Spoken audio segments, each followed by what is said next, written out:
हमारे मुल्क में पैसों से सब कुछ खरीदा जा सकता है। यहाँ पे हर चीज़ बिकाऊ है। आप किसी की जान लेकर कुछ पैसे कानून को थमा के बच सकते हो। अनीश और अश्वनी के साथ भी सेम यही हुआ। डॉक्टर से लेकर पुलिस तक सब बिक गए थे। लेकिन जो पावर सोशल मीडिया में है वो पैसे में नहीं। अमीरों को भी सोशल मीडिया के आगे झुक के रहना पड़ेगा। तो कैसे सोशल मीडिया ने इन दोनों को इंसाफ दिलाया, चलिए जानते हैं। Hello guys, welcome back to Hindu red line. बिना टाइम वेस्ट किए वीडियो को शुरू करते हैं। अनीश अवधिया बरसिंगापुर मध्य प्रदेश का रहने वाला था। अनीश अपने घर का सबसे बड़ा बेटा था और वो बहुत ही स्वीट था। लोगों से प्यार करता था और जानवरों से बहुत ज़्यादा प्यार करता था। वो अपने घर की जिम्मेदारियों से कभी पीछे नहीं हटा। जब अनीश का एडमिशन पूना के D.Y. पटेल इंजीनियरिंग कॉलेज में हुआ तो वो बेहद ज़्यादा खुश था, क्योंकि यहाँ से वो अपने फैमिली को सपोर्ट कर सकता था। अपने छोटे भाई के एजुकेशन में उसकी हेल्प कर सकता था। 4 साल के हार्ड वर्किंग के बाद एक अच्छी सी कंपनी में अनीश को जॉब मिल गई थी, सॉफ्टवेयर इंजीनियरिंग के, और उसने अपने छोटे भाई को भी पुणे शिफ्ट कर दिया। अनीश को इंजीनियरिंग के साथ साथ फोटोग्राफी, स्केचिंग और ट्रैवलिंग का बहुत ज़्यादा शौक था और अनीश के पुणे में बहुत ज़्यादा दोस्त बन गए थे। वो अपने दोस्तों में बहुत ज़्यादा खुश था। आपको पता है, जहाँ दोस्त होते हैं उस जगह के साथ लगाव हो जाता है। उनमें एक थी अश्वनी कोस्ता। अश्वनी भी मध्य प्रदेश का ही रहने वाली थी। वो बहुत ही ज़्यादा काबिल थी, अपने स्कूल में हमेशा टॉप में रहती थी और अपनी घर की छोटी बेटी होने की वजह से उसे बहुत ज़्यादा लाड प्यार भी मिलता था। तो अश्वनी हर रोज़ अपने घर कॉल करती थी, अपने घर वालों से बात करती थी। 18 मई के सुबह को भी अश्वनी ने अपने घर कॉल किया और अपने डैड से बात किया कि आज कई दिन हो गए मैं अपने दोस्तों से नहीं मिली हूँ, तो आज हम लोग मिलने जा रहे हैं। हम लोगों ने डिनर करना है और पार्टी करनी है। तो रात को ये सारे दोस्त इकट्ठे हो गए पूना के कल्याण नगर के एक रेस्टोरेंट में, जहाँ पे अनीश भी था। तो इन लोगों ने मिलकर डिनर भी किया। खूब सारी बातें इन लोगों की चली और बातों ही बातों में 2 बज गए। तो इन लोगों ने डिसाइड किया कि अब हमें घर जाना चाहिए। तो रात के 2 बजे ये लोग निकले। अनीश और अश्वानी एक ही बाइक में थे। रास्ते में इन दोनों को यू टर्न लेना था घर जाने के लिए। तो अनीश ने आगे पीछे देखा यू टर्न लेने से पहले कि कहीं कोई गाड़ी तो नहीं आ रही।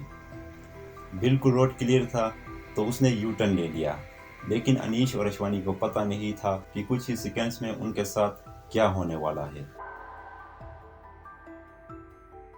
एक सुपर कार जो कि 200 किलोमीटर पर आवर की स्पीड में उनके पीछे आ रही थी और उस कार ने अपना कंट्रोल खो दिया। वो इतने स्पीड में था कि उस बंदे से वो कंट्रोल नहीं हुआ और वो सीधा आके टकराया अनीश और अश्वनी के बाइक के साथ। अश्वनी ऑलमोस्ट 20 फीट हवा में उड़ी और आके ज़मीन पे गिर गई और अनीश आगे पार की हुई कार से टकरा के उन दोनों की उसी जगह उसी टाइम डेथ हो गई। तो उन दोनों की डेथ की जिम्मेदार सिर्फ वही बंदा था जो कार के अंदर बैठा था।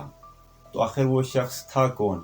वेदांत अग्रवाल, पूना शहर का बड़े रियल्टर कंपनी का ओनर विशाल अग्रवाल का बेटा, जो अभी 4 ही महीनों में 18 साल का होने वाला था। यानी वो अंडर एज था और इतनी स्पीड में गाड़ी चला रहा था। वेदांत अग्रवाल के 12 क्लियर होने के खुशी में उसने अपने दोस्तों को ड्रिंक कराने के लिए 1-2 बार में गया। पहले कोजी बार, फिर ब्लैक बार। वहाँ के 2 एम्प्लॉइज़ ने उसे अंडर एज होने के बावजूद ड्रिंक सर्व किया और वेदांत एक ही रात में 48,000 का ड्रिंक पी रखा था। तो आप सोचो वो कितने नशे में होगा और उससे कार कैसे कंट्रोल हो सकता है। वेदांत के साथ उसका दोस्त और उसका ड्राइवर भी था कार में और उस दिन उन्होंने बहुत ज़्यादा पी रखी थी और वापसी में उसने अपने ड्राइवर से कहा कि कार मुझे दो चलाने के लिए। लेकिन उसका ड्राइवर देखता है बंदा बहुत ज़्यादा नशे में है और उसके पास लाइसेंस भी नहीं है। तो उसके ड्राइवर ने उसे मना कर दिया, लेकिन उसने एक भी बात नहीं सुनी। तो उसके ड्राइवर ने उसके डैड को कॉल मिलाया। तो उसके डैड ने कहा कि चाबी मेरे बेटे को दे दो, उसे पता है कि उसे क्या करना है।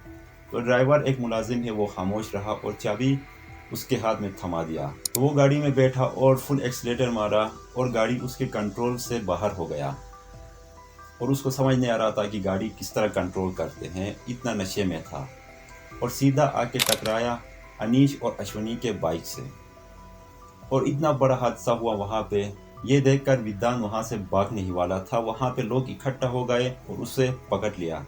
आपको पता है इस तरह हादसा होता है तो इंडिया में क्या करते हैं।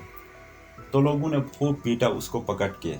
फिर वो गया पुलिस स्टेशन और पुलिस स्टेशन जाके ठीक 15 घंटे ही बाद ही वो रिहा हो गया बेल पे। तो अभी आप सोचोगे कि 2 लोगों की जान ले सिर्फ 15 घंटों के अंदर ही उसे बेल किस तरह मिल गया। तो ये बात मैंने पहले ही बताया, एक आम इंसान अगर किसी को चाटा भी मारे तो पता नहीं वो कितने हफ्तों तक जेल में रहेगा। लेकिन ये बंदा पैसे वाला था इसलिए ये बाहर आ गया, लेकिन इसे कुछ कंडीशंस पे छोड़ दिया गया बेल पे। उसे effect of road accident and their solution topic पर 300 वर्ड का ऐसे लिखना था और 15 दिन तक यारावाड़ा पुलिस के साथ ड्यूटी करनी थी। अपनी अल्कोहल एडिक्शन ट्रीटमेंट लेनी थी और काउंसलिंग सेक्शन लेना था। 2 जान के बदले बस यही डिमांड थे। तो भाई यहाँ पे लोगों के दिमाग खराब हो गए जब ये खबर लोगों के बीच फैल गई। तो लोगों से बर्दाश्त नहीं हुआ और इस खबर को सोशल मीडिया में उछालने लगे। ये खबर सोशल मीडिया में आग की तरह फैलने लगी और पुलिस वालों को प्रेशर आ गया और उन्होंने विशाल के बेल को कैंसिल कर दिया। संडे को जब वेदांत का ब्लड कलेक्ट कर दिया गया ये देखने के लिए कि उसके बॉडी में अल्कोहल था या नहीं, तो वहाँ के 2 डॉक्टर्स ने उसके ब्लड को डस्टबिन में फेंका और किसी और का ब्लड लेके उससे एक्सचेंज किया।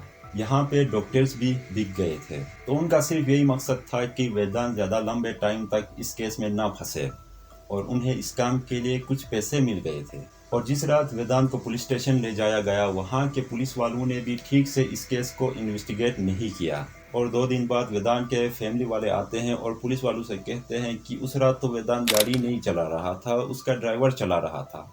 लेकिन ये बिल्कुल झूठ था, क्योंकि वहाँ पे लोगों ने खुद अपने आंखों से देखा था कि ड्राइवर सीट से वेदांत ही बाहर निकला था। और वेदांत के दादा और उसके डैड ने उसके ड्राइवर को अपने बंगलों में बंद करके रखा था, उसका फ़ोन उठा के उसको टॉर्चर करते थे कि ये केस अपने सर ले लो, इसके बदले आपको बहुत ज़्यादा पैसे मिलेंगे, अगर आपने इनकार किया तो ये बेहद महंगा पड़ेगा। और ड्राइवर कुछ दिन अपने घर नहीं लौटा तो उसकी बीवी परेशान हो गया और आ गया वेदांत के घर। वहाँ पे आके अपने हस्बैंड को छुड़ा ले गई और पुलिस स्टेशन में कंप्लेंट लिखवाई। जब वेदांत के डैड को पता चल जाता है कि पुलिस वाले उसको अरेस्ट करने आ रहे हैं तो वो अपनी एक कार गोवा भेजता है ड्राइवर के साथ और दूसरा दिल्ली पुलिस को चकमा देने के लिए, और ख़ुद अपने दोस्त के कार में बैठकर कहीं भाग जाने का प्लान कर रहा था।